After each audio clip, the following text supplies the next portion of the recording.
Hello everyone, welcome back to the channel. Assessment year 25-26 की ITR आप file कर रहे हैं तो शेयर मार्केट और म्यूचुअल फंड्स में जो भी ट्रांजैक्शंस आपके द्वारा फाइनेंशियल ईयर 24-25 में किया गया है उसे आईटीआर में रिपोर्ट करना कंपलसरी है।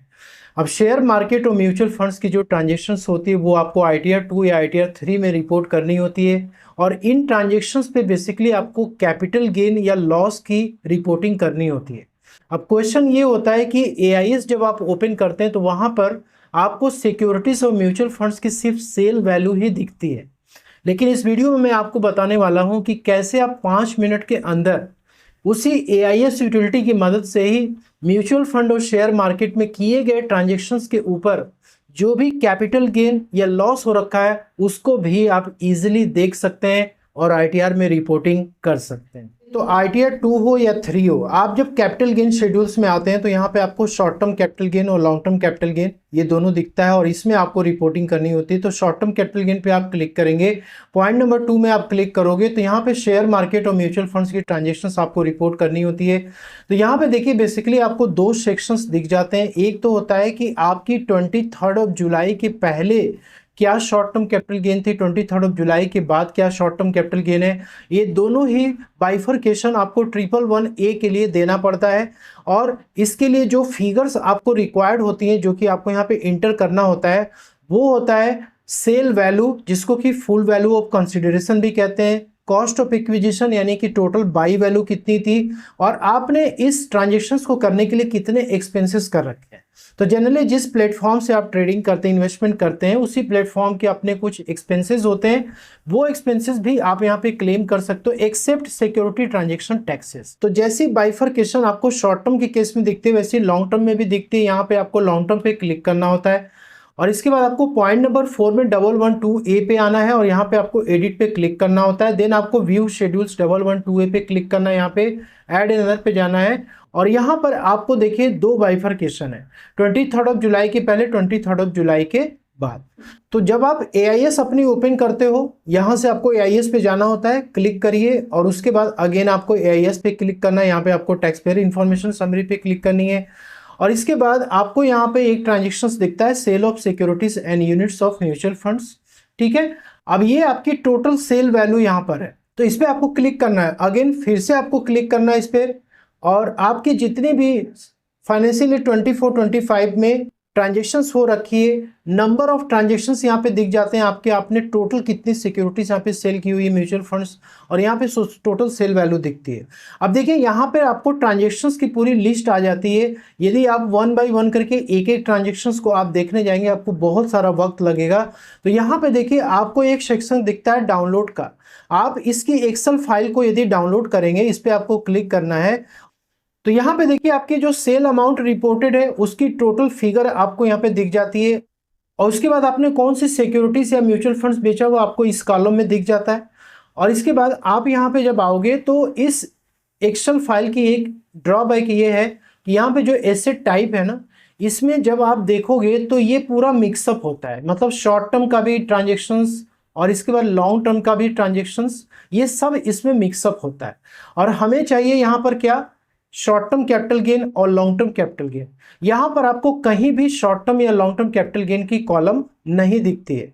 तो कैपिटल गेन के लिए हमें क्या करना पड़ेगा, इसके लिए आपको आना है यहाँ पे डाउनलोड वाले सेक्शन में और उसके बाद आपको यहाँ पे ये जो जेएसएन फाइल है इसको आपको डाउनलोड करना है। अब इस फाइल को ओपन करने के लिए आपको चाहिए एआईएस यूटिलिटी। तो एआईएस यूटिलिटी को डाउनलोड करने के लिए आपको यहाँ पे रिसोर्सेस वाले सेक्शन में आना है और यहाँ पे आपको यूटिलिटी पे क्लिक करना है और यहाँ पे AIS utility for window, AIS utility for Mac. तो आप सिंपली यहाँ पे क्या करेंगे, यहाँ पे जीप फाइल को डाउनलोड कर लेंगे और इसके बाद इस एआईएस यूटिलिटी को आपको ओपन कर लेना है। एआईएस यूटिलिटी आप ओपन करेंगे, यहाँ पे आपको इंपोर्ट सेक्शन दिखता है, इस पे आपको क्लिक करना है। जहाँ पे आपने जेएसएन फाइल सेव की हुई थी उसको आपको ओपन करना है। यहाँ पे आपको पासवर्ड इंटर करना है। तो पासवर्ड जनरली जो आपका पैन नंबर है लोअर केस में और विदाउट एनी स्पेस आपको अपना डेट ऑफ बर्थ, ये दोनों ही आपको यहाँ पे इंटर करना है। तो यहाँ पे पासवर्ड इंटर करने के बाद आपको सिंपली कन्फर्म पे क्लिक करना है। यहाँ पे आपकी फाइल जो होगी इंपोर्ट हो जाएगी जेएसएन फाइल और इसके बाद आपको यहाँ पे सेल ऑफ सिक्योरिटीज वाले सेक्शन में आना है और यहाँ पर आपने एक फाइनेंशियल ईयर में जितनी भी ट्रांजेक्शन्स की हुई है उसकी पूरी डिटेल्स आपको यहाँ पे दिख जाती है। तो यहाँ पे जितने भी ट्रांजेक्शन्स आप देख रहे हैं इसके लिए एक एक्सेल फाइल भी यहाँ पे दिया होता है डाउनलोड करने के लिए। आप इस जब एक्सेल फाइल पे क्लिक करेंगे तो आप इसको डाउनलोड कर सकते हैं और डिटेल्स में अपनी ट्रांजेक्शन्स को एक बार रिव्यू कर सकते हैं। इस फाइल को भी जब आप ओपन करेंगे एक्सेल फॉर्मेट में तो यहाँ पर आपको थोड़ा सा एडवांस दिखता है कि आपकी जो सेल वैल्यू है वो आपको दिख जाती है, सेल कंसिडरेशन, जो कि आप यहाँ पे देख सकते हो। इसके बाद आपको यहाँ पे कॉस्ट ऑफ एक्विजिशन का भी कॉलम दिख जाता है और यहाँ पे जब आप आते हो तो आपको शॉर्ट टर्म कैपिटल गेन भी दिख जाता है और लॉन्ग टर्म कैपिटल गेन भी दिख जाता है।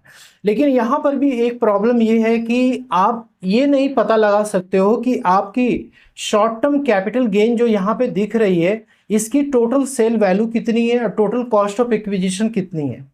ठीक है, ऑफ कोर्स यहाँ पे जो सेल कंसिडरेशन है वो आपको दिख रहा है, कॉस्ट ऑफ एक्विजिशन भी दिख रहा है, लेकिन इस शीट में प्रॉब्लम ये है कि आपको शॉर्ट टर्म और लॉन्ग टर्म एक ही में सब सारा ट्रांजेक्शन क्या है मिक्सअप होते हुए दिखाई दे रहा है। तो यहाँ से भी आपका काम नहीं हो पाएगा। आपको एक काम यहाँ पे करना पड़ेगा, आप यूटिलिटी को अपने ओपन कर लीजिए और इसके बाद आप यहाँ पे डेटा को अपने चेक कर लीजिए। यहाँ पे आपको कैलकुलेट कैपिटल गेन पे क्लिक करना है। कैलकुलेट कैपिटल गेन पे क्लिक करेंगे तो आपकी कैपिटल गेन कैलकुलेट कर देगा। विद इन 5 मिनट्स का ये सारा काम है दोस्तों। आपकी कैपिटल गेन कैलकुलेट हो चुकी है। यहाँ पर आपको कैपिटल गेन समरी में आना है और यहाँ पे कैपिटल गेन की समरी आ चुकी है। सबसे पहले आपको शॉर्ट टर्म की कैपिटल गेन समरी दिख जाती है कि 15 जून तक कितना आपका गेन हुआ, इसके बाद इस पीरियड के लिए, और नेक्स्ट यहाँ पे सितंबर से दिसंबर तक का, दिसंबर से लेके मार्च तक, और मार्च से लेके 31 मार्च तक की फिगर आपको यहाँ पे दिख जाती है और टोटल वैल्यू आपको यहाँ पे रिपोर्टेड हुए दिख जाती है। लेकिन यहाँ पर आपको सेल वैल्यू चाहिए और कॉस्ट ऑफ एक्विजिशन चाहिए। तो यहाँ पे शॉर्ट टर्म कैपिटल गेन पे आप क्लिक करेंगे और यहाँ पे आपकी टोटल एक साल के अंदर आपने कितना सेल किया म्यूचुअल फंड शेयर मार्केट में और इसके बाद कितना कॉस्ट हुआ और यहाँ पर आपकी जो गेन है वो निकल के आ जाती है, जो कि इस कैपिटल गेन समरी से क्या हो रही है, टैली कर रही है। ठीक है, अब यहाँ पे आते हैं हम लॉन्ग टर्म कैपिटल गेन पे। लॉन्ग टर्म कैपिटल गेन के केस में आप देख सकते हो सारा फिगर यहाँ पे 0 दिखाई दे रहा है, जबकि आपने अभी जो एक्सेल शीट देखी थी उसमें लॉन्ग टर्म कैपिटल गेन के भी ट्रांजेक्शन्स रिपोर्टेड थे। तो अब एआईएस यूटिलिटी में आप कैसे लॉन्ग टर्म कैपिटल गेन को देख सकते हैं। यहाँ पे आप डेटा पे आएंगे और इसके बाद आपको यहाँ पे download CSV script wise reporting LTCG1112A, आपको ये फाइल क्या करनी है, क्लिक करके डाउनलोड कर लेनी है। आपका ये जो लॉन्ग टर्म कैपिटल गेन वाला फाइल होगा ये यहाँ पे डाउनलोड हो जाएगा। आपको सेव पे क्लिक करना है। तो लॉन्ग टर्म की एक्सेल शीट ओपन हो चुकी है और यहाँ पर आपने जो भी शेयर्स या म्यूचुअल फंड्स बेचे हैं उसकी पूरी लिस्ट यहाँ पे आ जाती है और यहाँ पर आपकी टोटल क्वांटिटी आ जाती है और इसके बाद यहाँ पे है कॉस्ट ऑफ एक्विजिशन। ये वाला कॉलम इंपॉर्टेंट है और ये फुल वैल्यू ऑफ कंसिडरेशन यानी कि सेल वाला कॉलम भी इंपॉर्टेंट है कि आपने कितना सेल किया और कितने में आपने उसको खरीदा था। और फाइनली यहाँ पे कॉस्ट ऑफ एक्विजिशन H में आ जाता है। अब हमें चाहिए यहाँ पे लॉन्ग टर्म कैपिटल गेन कि कितना निकल करके आ रहा है। तो फाइनली यहाँ पे लास्ट वाले सेक्शन में आप आएंगे तो ये आपकी लॉन्ग टर्म कैपिटल गेन की फिगर को कैलकुलेट करके दे देगा। आप यहाँ पे टोटल लगा लीजिए। अब आप क्या करोगे, ये जो सेल वैल्यू वाला कॉलम है इसका आपको टोटल कर लेना है। ठीक है, यहाँ पे टोटल आ चुका है। इसी तरीके से जो कॉस्ट ऑफ एक्विजिशन है, जो परचेज है, उसका भी टोटल आप कर लोगे। डिफरेंस आप निकालोगे तो ये डिफरेंस आपकी क्या करनी चाहिए, इस वाले फिगर से टैली करनी चाहिए। अब यहाँ पे तो लॉन्ग टर्म की सेल वैल्यू है और यहाँ पे शॉर्ट टर्म की सेल वैल्यू हमने इंटर कर दी है। तो टोटल यहाँ पे सेल वैल्यू जो कि पोर्टल पे रिपोर्टेड है 32,15,107, जो कि आप क्या कर सकते हो, इससे क्रॉस टैली कर सकते हो। एनुअल इंफॉर्मेशन में आप जाओगे तो यहाँ पे आपकी जो टोटल सेल है इससे आप क्रॉस वेरीफाई कर सकते हो। तो आपको शॉर्ट टर्म कैपिटल की सेल वैल्यू, उसकी कॉस्ट यहाँ पे मिल जा रही है। लॉन्ग टर्म के लिए आपको एक्सेल शीट जो मैंने आपको बताया ये आपको डाउनलोड कर लेना है। यहाँ से आपको सेल वैल्यू और कॉस्ट मिल जा रही है और आपके गेन भी यहाँ पे कैलकुलेट होके आ जा रहे हैं। अब दोस्तों इसमें जो भी आपके लॉसेस हो रहे हैं वो लॉसेस आपके एडजस्ट हो जाएंगे। जो रिमेनिंग होगा वो आपको अपनी ITR में रिपोर्ट करना हो। अब 23 जुलाई के पहले 23 जुलाई के बाद की जो सेल है, कॉस्ट ऑफ एक्विजिशन है, कैपिटल गेन है, इसको आप कैसे फाइंड आउट करोगे।